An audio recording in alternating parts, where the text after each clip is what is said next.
भेंट ये रानी अजाब काहे कइलू लेट ये रानी। हर मम्मी से तू कइले रू भेंट ये रानी अजाब काहे कइलू लेट ये रानी। नैहरे में पहिले होता छठ कहतिया माई करे के बरत बनी यही से जुगड़ रहे में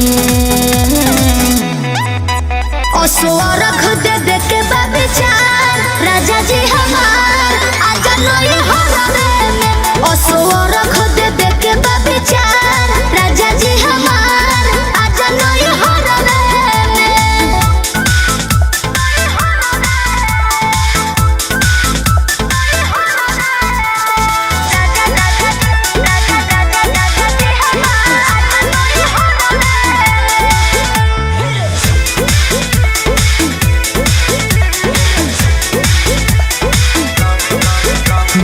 अपना तू ऐसन गइलू हो तू गइलू हो दिवाली नमी में नहीं अइलू हो नहीं अइलू हो। गाँव अपना तू ऐसन गइलू हो तू गइलू हो दिवाली नमी में नहीं अइलू हो नहीं अइलू हो।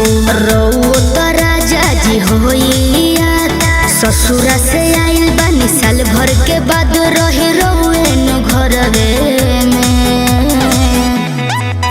असुरख दे दे के विचार राजा जी हमार आजा नई हरवे में असुरख दे दे के विचार राजा जी हमार आजा नई हरवे में।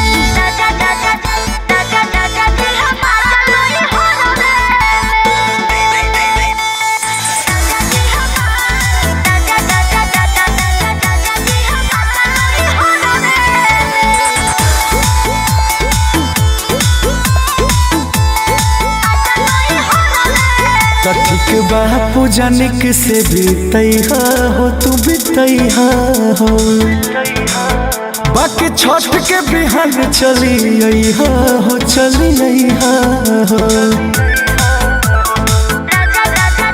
ठीक बापू जानिक से बीतैहा हो तू बीतैहा हो बाकी छठ के बिहान चली अइहा हो चली अइहा हो। गर्दा अंकुश बात कहनी निमन सबके बलम मिले रौरे नियन खुशी देनी है अरवे में असुरख दे दे के विचार राजा जी हमार आजा नई हरवे में असुरख दे दे के विचार राजा जी हमार आजा नई हरवे में।